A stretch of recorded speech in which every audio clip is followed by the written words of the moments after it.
नमस्ते। हमने विशेषण का अर्थ, परिभाषा, विशेष्य एवं प्रविशेषण के बारे में पढ़ लिया था। विशेषण, विशेष्य और प्रविशेषण में क्या फ़र्क होता है, क्या अंतर होता है, वो हमने जान लिया था। आज हम पढ़ेंगे विशेषण के प्रकार।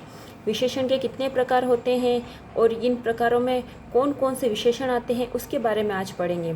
तो विशेषण के मुख्य रूप से 4 प्रकार होते हैं: गुणवाचक विशेषण, संख्यावाचक विशेषण, परिमाणवाचक विशेषण और सार्वनामिक विशेषण। ये विशेषण के 4 प्रकार हैं। पहला है गुणवाचक विशेषण। जैसे इसके नाम से पता चल रहा है गुण, लेकिन गुण में सिर्फ गुण ही नहीं आता है। गुणवाचक विशेषण में सिर्फ गुण ही नहीं आता है, उसके गुण, दोष और भी बहुत सारी चीज़ें आती है। जैसे इसकी परिभाषा देखो पहले। जो शब्द संज्ञा अथवा सर्वनाम के गुण, दोष, आकार, स्वभाव, रूप, रंग, दशा, काल आदि का बोध कराए उन्हें गुणवाचक विशेषण कहते हैं।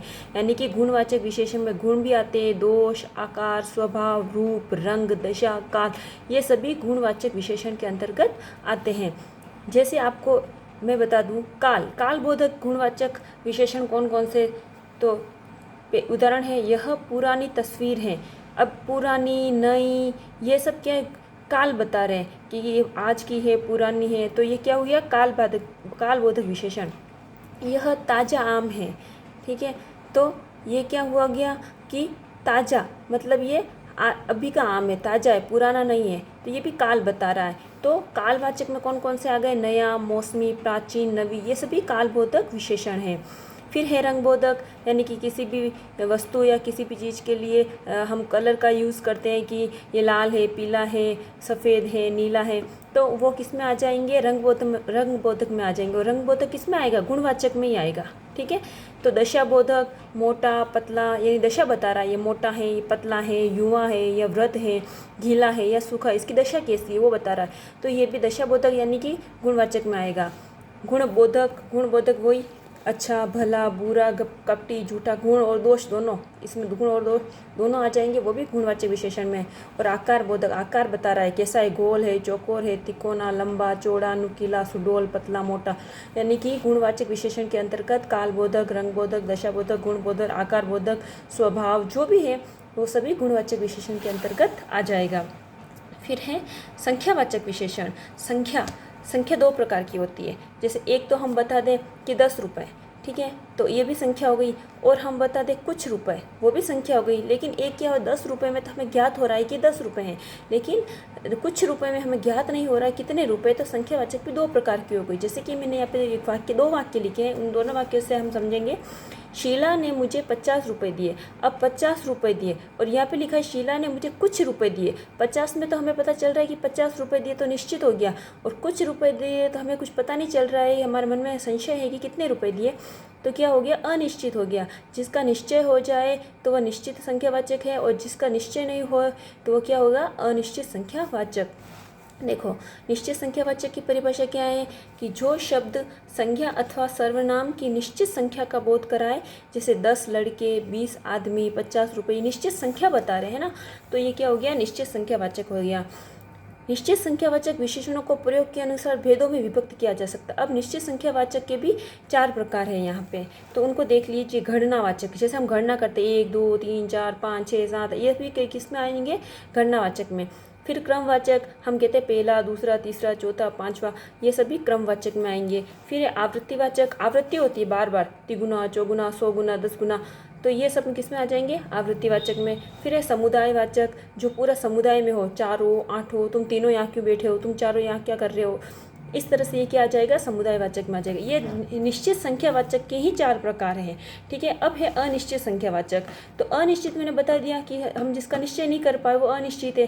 तो जो शब्द संज्ञा अथवा सर्वनाम की अनिश्चित संख्या का संख्या बोल रही हूँ, ठीक है, अनिश्चित संख्या का बोध करा।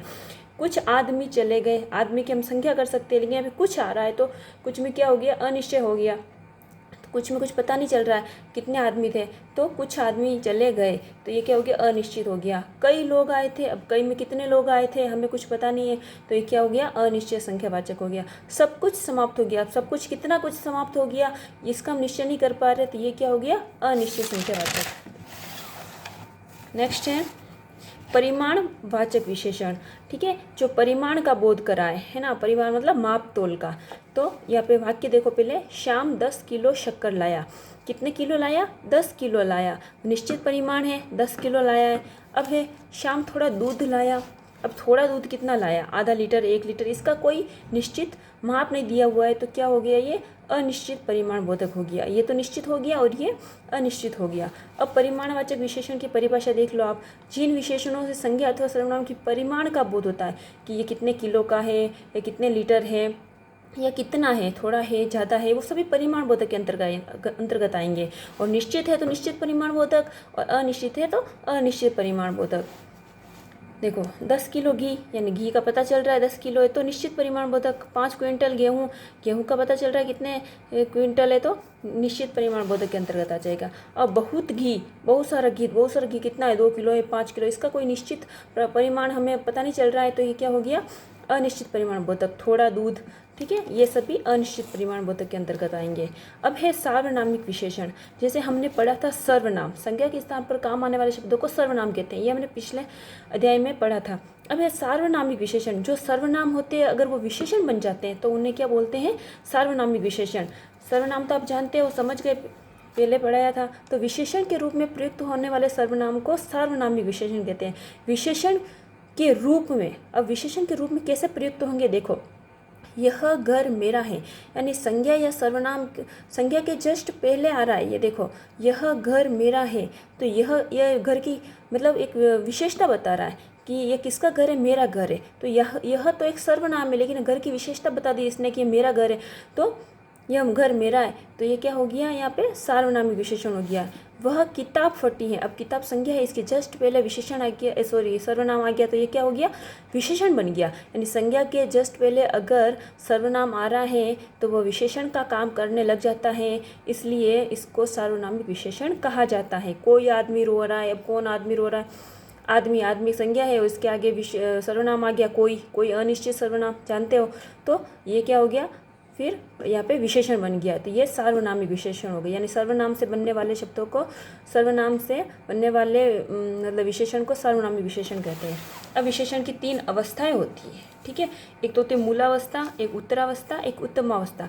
मूलावस्था यानी अपने मूल रूप में, और उत्तरावस्था यानी उससे थोड़ा बेहतर, और उत्तमावस्था यानी कि और उससे भी ज़्यादा, ठीक है। अच्छा, तो इसमें उदाहरण देख लो। लघु यानी थोड़ा एकदम मूलावस्था में, फिर लघुत्तर उससे थोड़ा बेहतर है, फिर लघुत्तम यानी सबसे अच्छा, फिर कोमल, कोमलतर, कोमलतम, उच्च, उच्चतर, उच्चतम, सुंदर, सुंदरतर, सुंदरतम, ठीक है। धन्यवाद।